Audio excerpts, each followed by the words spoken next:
Breakfast healthy ആയിട്ട് കഴിച്ചാൽ ആ ദിവസം മൊത്തം എനർജി ആയിട്ട് കിട്ടും എന്ന് പറയുന്ന പോലെ തന്നെ ഇന്നത്തെ ബ്രേക്ക്ഫാസ്റ്റ് അതുപോലെയുള്ളതാണ് ഞാൻ ഉണ്ടാക്കിയിരിക്കുന്നത്. അതായത് വളരെ ഫൈബർ റിച്ചും അയൺ അടങ്ങിയതും അതുപോലെ തന്നെ പ്രോട്ടീൻ റിച്ചും ആക്കാൻ വേണ്ടി ഇതുപോലൊക്കെ ഒരു മുട്ടയും കൂടെ ഞാൻ ആഡ് ചെയ്തിട്ടുണ്ട്. അപ്പോൾ നമുക്ക് ഈ ഒരു അടിപൊളിയായിട്ടുള്ള ബ്രേക്ക്ഫാസ്റ്റ് റെസിപ്പി എങ്ങനെയാണ് ഉണ്ടാക്കുന്നതെന്ന് നോക്കിയിട്ട് വരാം. നമ്മുടെ ഹെൽത്തി ആയിട്ടുള്ളൊരു ഉപ്പുമാവ് ഉണ്ടാക്കാൻ വേണ്ടിയിട്ട് ഞാൻ ഇവിടെ തിനേരിയാണ് എടുത്ത് വെച്ചിരിക്കുന്നത്. 1 കപ്പ് തിനേരിയാണ് എടുത്ത് ഇതുപോലെ കുതിർത്ത് ഞാനിപ്പോൾ കഴുകി റെഡിയാക്കി വെച്ചിരിക്കുകയാണ്. ഇനി ഇതിലേക്ക് വേണ്ടത് നമുക്ക് ഒരു 2 സവാള ഞാനിതുപോലെ ചോപ്പറിനകത്തിട്ട് ഒന്ന് അരിഞ്ഞ് റെഡിയാക്കി വെച്ചിട്ടുണ്ട്. പിന്നെ ഒരു 3 പച്ചമുളകൊക്കെ നിങ്ങളുടെ ഇഷ്ടത്തിന് അനുസരിച്ചിട്ട് ഇട്ട് കൊടുത്ത് വെച്ചാൽ മതി. പിന്നെ ഇതിൻ്റെ കൂട്ടത്തിൽ തന്നെ ഒരു ചെറിയ ഇഞ്ചി കൂടെ ഇതിനകത്ത് ഞാൻ ചോപ്പ് ചെയ്തിട്ടിട്ടുണ്ട്, ചെറിയൊരു കഷ്ണം ഇഞ്ചി. പിന്നെ അത് കഴിഞ്ഞിട്ട് ഇത് വറ്റൽമുളകാണ്. പിന്നെ 2 ചെറിയ ക്യാരറ്റിൻ്റെ അളവും ഈ പറഞ്ഞ പോലെ തന്നെ നിങ്ങൾക്ക് ഇഷ്ടാനുസരണം കൂട്ടുകയും കുറയ്ക്കുകയൊക്കെ ചെയ്യാം. പിന്നെ കുറച്ച് കറിവേപ്പില.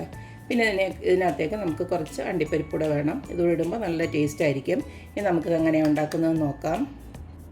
ഹെൽത്തി ഉപ്പുമാവ് ഉണ്ടാക്കാനായിട്ട് ആദ്യം തന്നെ ഒരു നോൺ സ്റ്റിക്ക് പാനിലോട്ട് ഞാൻ ഒരു 2 സ്പൂൺ നെയ്യാണ് ഒഴിച്ചു കൊടുക്കുന്നത്. ഈ നെയ്ക്ക് പകരം നിങ്ങൾക്ക് മൊത്തമായിട്ട് നമ്മുടെ സൺഫ്ലവർ ഓയിൽ അല്ലെങ്കിൽ വെളിച്ചെണ്ണയോ വേണമെങ്കിൽ ഉപയോഗിക്കാം. ഇതിലേക്ക് ഞാൻ കുറച്ചും കൂടെ നമ്മുടെ സൺഫ്ലവർ ഓയിൽ ഒഴിച്ച് കൊടുക്കുകയാണ്. എണ്ണയും ചൂടായി കഴിയുമ്പോൾ നമുക്ക് കടുകിട്ടും പൊട്ടിക്കാം. കടുക് പൊട്ടി വരുന്ന തന്നെ നമുക്ക് അണ്ടിപ്പരിപ്പ് ഇട്ട് കൊടുക്കാം.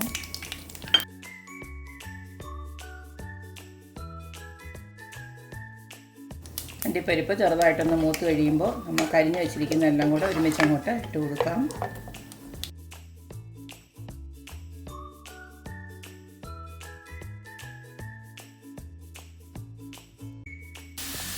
ഇതിലേക്ക് നമുക്ക് ആവശ്യത്തിനുള്ള ഉപ്പൊന്ന് ഇട്ട് കൊടുക്കാം.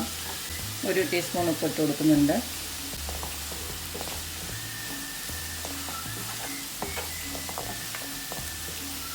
അപ്പോൾ നമ്മളിട്ട് കൊടുത്ത ഉള്ളി, ക്യാരറ്റ്, ബാക്കി ഐറ്റംസ് എല്ലാം ഇതുപോൽക്കൊന്ന് നല്ലതായിട്ട് വഴണ്ട് വന്നിട്ടുണ്ട്. ഒരുപാടങ്ങ് കരിയൊന്നും വേണ്ട. ഈ ഒരു പരുവത്തിൽ നമുക്ക് ഇനിയും തിനേരി ഉണ്ടല്ലോ കഴുകി വെച്ചിരുന്നത്, അത് ആ വെള്ളമെല്ലാം നോക്കിയിട്ട് ഇതിലോട്ടൊന്ന് ഇട്ട് കൊടുക്കാം. നമ്മൾ എത്രയാണോ തിനേരി എടുത്തത് അതിൻ്റെ ഇരട്ടിക്ക് വെള്ളം ഒന്ന് ചൂടാക്കി വെച്ചേക്കണം.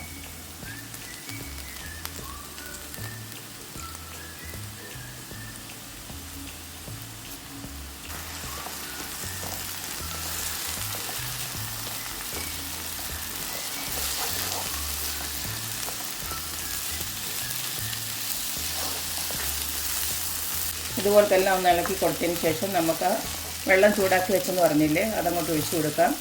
അതെപ്പോഴും ശ്രദ്ധിക്കണം, നമ്മൾ 1 കപ്പ് തിനേരിക്ക് ഡബിൾ ഒഴിക്കണം. എത്രയാണോ നമ്മൾ എടുക്കുന്നത് അതിൻ്റെ ഡബിൾ വെള്ളം ഒഴിച്ച് കൊടുക്കണം. ഇപ്പോൾ ഞാൻ 2 ഗ്ലാസ് വെള്ളം ഇതുപോലെ തിളപ്പിച്ച് വെച്ചിട്ടുണ്ട്, അതങ്ങോട്ട് ഒഴിച്ച് കൊടുക്കുകയാണ്.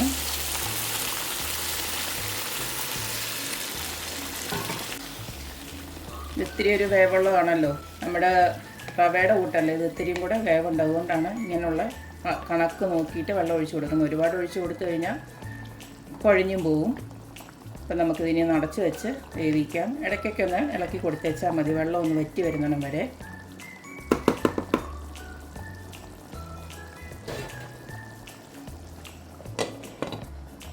അപ്പം നമ്മുടെ ഉപ്പുമാവ് വെള്ളമൊക്കെ വറ്റി ഇതുപോലെ വന്നിട്ടുണ്ട്, കണ്ടില്ലേ. അങ്ങനെ വലുതായിട്ടൊന്നും കുഴഞ്ഞു പോയിട്ടൊന്നുമില്ല. ഈ ഒരു രീതിയിൽ ഇതിൻ്റെതായിട്ടുള്ള ഒരു കൊഴുകൊഴുപ്പുണ്ട്. അപ്പോൾ അതുകൊണ്ട് ഈ ഒരു രീതിയിൽ നമുക്ക് കിട്ടത്തുള്ളൂ. കാരണം ഇതിനൊരു വേവുമുണ്ട്. നമ്മൾ റവയുടെ കൂട്ട് വേവ് അങ്ങോട്ട് ഇട്ടിട്ട് ആക്കിയെടുക്കാൻ പറ്റത്തില്ല. കുറച്ച് നേരം അടച്ച് വെച്ച് ഇതുപോലെ ഒന്ന് വേവിച്ചെടുക്കണം, എങ്കിലേ ഇത് നന്നായിട്ട് വേവത്തുള്ളൂ. ഇനി ഇതിലേക്ക് നമുക്ക് കുറച്ച് തേങ്ങ വേണമെങ്കിൽ ആഡ് ചെയ്ത് കൊടുക്കാം, ഇഷ്ടമുള്ളവർക്ക്. എനിക്ക് തേങ്ങയുടെ ഇഷ്ടം ആയതുകൊണ്ട് തന്നെ ഞാൻ കുറച്ചൊന്ന് ആഡ് ചെയ്ത് കൊടുക്കുകയാണ്. ഓപ്ഷനിലാണ്, വേണമെങ്കിൽ മാത്രം ഇട്ട് കൊടുക്കുക. എന്തായാലും കുറച്ച് തേങ്ങയോടെ ഇട്ട് കൊടുക്കുകയാണ്.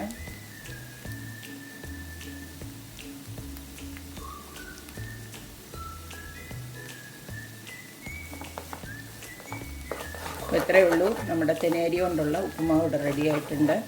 കണ്ടില്ല, നല്ല പെർഫെക്റ്റായിട്ട് തന്നെ വന്നിട്ടുണ്ട്. ധാരാളം ഗുണങ്ങളുള്ളതാണ്. നല്ലൊരു ഹെൽത്തി ബ്രേക്ക്ഫാസ്റ്റാണിത്. അതായത് ഡയബറ്റിക് ഒക്കെ ഉള്ളവർക്കും അതുപോലെ തന്നെ അനീമിക്കായിട്ടൊക്കെ ഉള്ളവർക്കും ഒക്കെ കഴിക്കാൻ പറ്റിയ ഒരു അടിപൊളി ബ്രേക്ക്ഫാസ്റ്റ് റെസിപ്പിയാണിത്. കാരണം ഇതിനകത്ത് ധാരാളം ഫൈബറും അതുപോലെ തന്നെ അയണും ഒക്കെ അടങ്ങിയിട്ടുള്ളതാണ് ഈ ഒരു തെനി അരി എന്ന് പറയുന്നത്. അപ്പോൾ എല്ലാവരും ഇതുപോലെ ഉണ്ടാക്കി നോക്കുക, അഭിപ്രായങ്ങൾ അറിയിക്കുക. അപ്പോൾ എപ്പോഴും പറയുന്ന പോലെ തന്നെ എൻ്റെ റെസിപ്പീസ് ഇഷ്ടമുള്ള എല്ലാവരും please like, share and subscribe. അപ്പോൾ ഇനി ഒരു അടിപൊളി വീഡിയോ ആയിട്ട് വരുന്നവരേക്കും ബൈ.